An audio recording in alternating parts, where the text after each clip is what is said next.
Hoje a gente vai desvendar as ideias de um dos livros mais falados dos últimos tempos, A Sutil Arte de Ligar o Foda-se, do Mark Manson. É uma filosofia que, olha, vira de ponta cabeça quase tudo que a gente aprendeu sobre felicidade. E a chave para entender tudo isso? Bom, ela começa de um jeito bem esquisito. Pois é. Tudo começa com essas duas palavrinhas aí, nem tente. Elas estavam escritas na lápide de um escritor bem famoso. É um conselho no mínimo estranho, né? Especialmente vindo de alguém que, no fim das contas, fez sucesso. Mas é exatamente aí que está o segredo para entender a filosofia toda do livro. Então, bora começar explorando esse paradoxo do nem tente. E para isso, a gente vai conhecer a história de uma figura que, olha, não tinha nada de convencional. Esse aí é o Charles Bukowski. Um alcoólatra, mulherengo, jogador compulsivo, resumindo, a última pessoa que se esperaria ver como inspiração num livro de desenvolvimento pessoal. Ele é basicamente o anti-herói perfeito. E a vida dele foi exatamente isso por muito, muito tempo. Durante 30 anos, o Bukowski foi um fracasso retumbante. O trabalho dele era rejeitado o tempo todo, e ele se afundava cada vez mais no álcool, preso num emprego horrível nos Correios. E aí, com 50 anos de idade, uma editora bem pequena resolveu apostar nele. Era a primeira chance de verdade. E a resposta dele? Ele não quis nenhuma garantia. Ele disse que preferia a possibilidade de morrer de fome a ter a certeza de enlouquecer naquele emprego antigo. E aqui que a coisa fica interessante. O sucesso do Bukowski não veio daquela vontade louca de ser um vencedor. Veio justamente do contrário, de ele aceitar que era um fracassado. Ele estava em paz com o próprio fracasso, e foi essa honestidade brutal que tornou o trabalho dele autêntico e, no fim, um sucesso.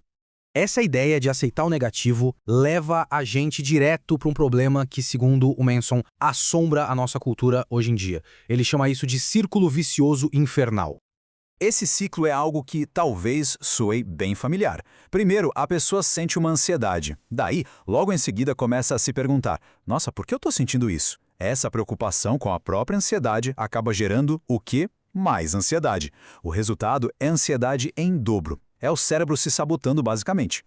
E o Manson aponta um culpado bem moderno por isso ter piorado tanto: as redes sociais. Aquele feed infinito de vidas perfeitas e sorrisos faz a gente achar que se sentir mal é algum tipo de defeito. A gente começa a sentir culpa por sentir culpa, raiva por sentir raiva. É uma loucura.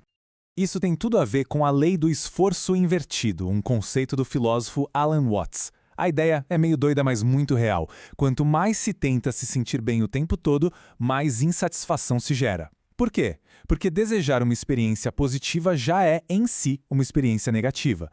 E o contrário também funciona. Aceitar uma experiência ruim é, de certa forma, uma experiência positiva. Ok, então se correr atrás da felicidade só deixa a gente mais infeliz, qual é a saída? Bom, a resposta do Manson para isso é, na verdade, bem direta. Para ilustrar o ponto dele, o livro conta a história do Buda. Ele começa como um príncipe, sabe? Totalmente protegido de qualquer sofrimento. Quando ele finalmente vê a dor do mundo, ele vai para o extremo oposto. Vira um mendigo, abraçando a miséria. Nenhum dos dois caminhos deu certo. A grande sacada dele foi perceber que o sofrimento é simplesmente parte da vida. Não tem como fugir. E essa é a grande verdade, né? Problemas nunca vão embora. Eles só são trocados por outros problemas, com sorte por problemas melhores. Por exemplo, resolver o problema de não ter dinheiro cria um novo problema que é como administrar o dinheiro que agora se tem. Então, o ponto central do livro é este: a felicidade não é um lugar sem problemas. A felicidade é a própria atividade de resolver problemas. É um processo, uma ação constante, e não um estado final que a gente alcança e fica lá para sempre. E agora a gente vai para a parte prática. Se a vida é só uma série de problemas para resolver, então o segredo é escolher os problemas certos. E isso leva à pergunta aqui, para o autor, é a mais importante de todas. A questão não é que alegria se quer ter, mas sim por qual dor vale a pena lutar. A resposta para essa pergunta pode, de verdade, definir o rumo de uma vida. O exemplo do astro do rock é perfeito para isso. Praticamente todo mundo quer o resultado final. O palco, os fãs gritando, a glória, mas pouca gente quer se apaixonar pelo processo. As horas e horas de ensaio, a logística chata, as rejeições, carregar 20 quilos de equipamento. É preciso amar a luta, e não só a vitória. A real é que o caminho para qualquer coisa que vale a pena é cheio de perrengue e até humilhação. O sucesso não é definido pelo que alguém quer conquistar, mas sim pela dor que essa pessoa aguenta no caminho para chegar lá.